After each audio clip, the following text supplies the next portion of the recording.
Всем респект, с вами Фиспект. Я думаю, самые внимательные зрители давно заметили, что я люблю делать продолжение популярных видосов на своем канале, что-то типа второй части. И вот как-то давно я снимал видос, выживая на самых дешевых девайсах с Алиэкспресс, и еще тогда у меня в голове была мысль, а почему бы мне не снять то же самое, только не про самые дешевые, а про самые популярные девайсы, которые висят в топ-1, и их заказывают просто куча людей, и проверить, собственно, это на себе. Я вел на Алиэкспрессе клавиатура, мышка, коврик, наушники и добавил приставку геймерская, отсортировал по количеству заказов и заказал, собственно, эти девайсы. Это не значит, что они геймерские и в них реально будет комфортно играть, это значит, что они просто позиционируются так, и именно поэтому я буду их проверять. Цель этого видео посмотреть, заслуженно ли стали эти девайсы самыми популярными, тем более я снимал рубрику БНГ и немножко способствовал их популярности, из-за этого будет вдвойне интереснее. Также я заказал еще один прикол с Алиэкспресса, который тоже отчасти относится ко всей этой геймерской движухе, но распакуем его ближе к концу видоса, потому что пока я хочу порекомендовать вам игру, которой даже девайсы для игры не нужны. Raid Shadow Legends. Да, я знаю, что вы о ней слышите уже повсюду, и это не удивительно, ведь Raid это эпическая коллекционная RPG игра в стиле фэнтези с тысячами чемпионов, которая просто потрясающая графика. 3 года назад у меня комп такой не тянул, а сейчас это все есть в моей мобиле. А лучшее в игре это то, что можно выбрать более 1 миллиона различных способов прокачки и выбрать свою стратегию для достижения своей цели. Вы можете создать атакующую, оборонительную или сверхскоростную команду и отправиться покорять 11 боссов, или же в различные локации, ведь для каждой нужна отдельная стратегия. В игре есть много онлайн-контента, вы можете создать свою собственную команду, пойти на рейд с друзьями или же создать свой собственный клан. Вы можете найти много видео на YouTube, как на официальном канале, так и у других игроков. Игра очень быстро растет и развивается, за последние 6 месяцев ее скачали почти 20 миллионов человек, и это неудивительно, ведь она бесплатная. В рейде потрясающая программа для вознаграждения новых игроков, в течение 90 дней вы получаете очень приятные бонусы, а найти ты меня сможешь под ником Фиспект, и перейдя в описание и скачав рейд именно по моей ссылке, ты получишь 50 тысяч серебряных монет, а также эпического чемпиона в качестве бонуса для новичка.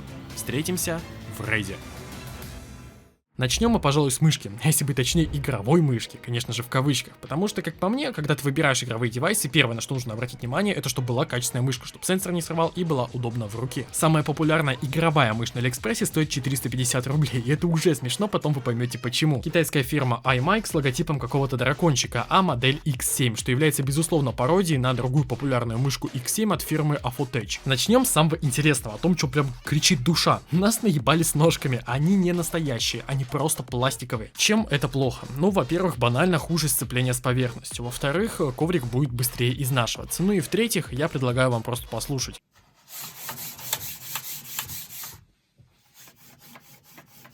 Это очень громко, и в Дискорде друзья вам точно не скажут спасибо за такие звуки. Ну а за что я могу сказать спасибо этой мышке, так это за провод. Он реально годный, качественный, в оплеточке, запоминает как надо форму и вообще не похож на вялого шершулю. Также хочу отметить кнопку для дабл-клика. Тут так и написано для дебилов дабл-клик. Пригодится этот дабл-клик, наверное, может только при открытии папки, потому что ты ленивая жопа не хочешь нажимать 2 раза на левую кнопку мыши. Ну, я не знаю, нахуя она сделана. Если ты знаешь, где можно еще найти применение этой кнопки, напиши, пожалуйста, в комментах, потому что, видимо, я просто далекий от этих величайших технологий. Ну а вообще эта кнопка просто мешается. Палец упирается в этот бортик, и пользоваться мышкой вообще неудобно. Также для мизинца создан специальный отсек, и из-за этого мышку можно использовать только ладонным хватом. Лично для меня это вообще неудобно. Я, конечно, понимаю, у всех форма руки разная, но я не думаю, что кому-то будет приятно, когда их пальцы куда-то не туда упираются, где-то не там лежат. Короче, хуйня полная. Для меня в мышке есть 2 главных критерия. Это ее форма и сенсор. Как понимаете, форма мне не понравилась. А что по поводу сенсора? Резко веди мышку.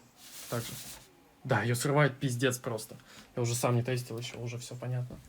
Говно, кал, хуйня. Как вы поняли, мышка за 450 рублей не может быть геймерской, потому что банально срывает сенсор. Вы, конечно, ее можете купить ради ЛГБТ подсветки и необычной формы, чтобы думать, что она геймерская, но по факту в любом шутере вы вспомните ее настоящую цену. Что я тогда могу посоветовать за эти деньги? Ничего. Нормальных мышек за 450 рублей не бывает. На что же стоит поднакопить деньги? Тут опять же спорный момент. Я бы, конечно, мог посоветовать G102, ведь она вся такая на хайпе и вообще типа топ мышь за свои деньги, но мне ее форма абсолютно не устраивает. У 2 моих друзей начал срывать сенсор, у 2 моих друзей начались проблемы с подключением, то есть она просто изредка начала отключаться, а у одного человека она просто перестала работать. И это лучшая мышь за 30 баксов. Да, конечно, сенсор ее лучше за эти деньги, но форма и вот эти вот проблемы, я не могу ее посоветовать теперь уж точно. Но могу посоветовать, если брать у нас DNS, то Z Fury, неплохая мышка за относительно небольшие деньги, или если чуть доплатить, то Z Ironside, где уже стоит более лучший энкодер TTC и подсветка всем видом говорит, что это геймерская мышка. В общем, годнота. Ну а если смотреть на наш любимый AliExpress, то Deluxe M625 и Motospeed V70 будут идеальным решением на сенсоре 3360. Его ты хуй сорвешь, и стоят они примерно 1600 рублей, что является начальной базовой ценой для игровой мышки, а не то убожество за 450 рублей, которое лишь является пародией игровой мышки. Никому не советую брать для игр мышки за 450 рублей. Если ты хочешь себе в офис мышку, которая просто красивенькая, то окей, для игр ни за что. Идем дальше. Наушники. Для меня это второй по значимости девайс после мышки, потому что наушники это не только звук, гарнитура, это еще и косвенно ваше здоровье. Наушники давят на череп, и из-за некачественных амбушюр могут болеть уши. А также ободок может натереть вашу макушку, и ты можешь получить наушниковое облысение. Хотя тебе 15 лет, и ты вообще dead inside. В общем, наушники должны быть не только с качественным звучанием, но еще и хорошо сидеть на вашей голове. Это как с игровым креслом. Чем больше ты сидишь за ПК, тем оно тебе больше необходимо. Также и с наушниками. Начнем с самого главного. Цена. 1200 рублей стоит самая популярная синяя модель наушников G2000. Есть также красная и желтая, но их заказывают меньше, а моя цель заказать самые популярные наушники. Подключение осуществляется стандартно через 3,5 мм джек, а также дополнительное питание USB обеспечивает подсветку ваших наушников. В комплекте также есть переходник с 3,5 мм на AUX для подключения к телефону или же к ноутбукам, где только один этот разъем. Также в комплекте шел приятный подарок в виде брелка, что, конечно же, является мелочью, но, сука, приятно. И почему все продавцы до сих пор не ложат всякие такие маленькие приколюхи, я до сих пор не понимаю. А по поводу того, что еще и упаковка очень хорошо сделана, то есть она вообще не помялась, наушники так и напрашиваются покупать их в качестве подарка кому-либо. Также к этой теме относится и внешний вид этих наушников. Они прям супер глянцевые, этот пластик очень быстро поцарапается и будет не очень красивым, но вот в первое впечатление они производят положительно. И в принципе понятно, на какую аудиторию рассчитаны эти наушники. Школьникам нравится подсветочка, да и выглядят они такие вот геймерские. Прям, да и в принципе мне дизайн тоже сойдет. Но также из приятных моментов провод, он просто заебатый, такой же, кстати, по цвету, как и у мышки, так что если брать в комплекте, то даже какой-то дизайн-код получится. Но провод реально заебись, вообще не к чему придраться. Также этот пультик расположен в удобном месте, до него очень удобно тянуться, чтобы его нащупать прям вообще не нужно никаких усилий, и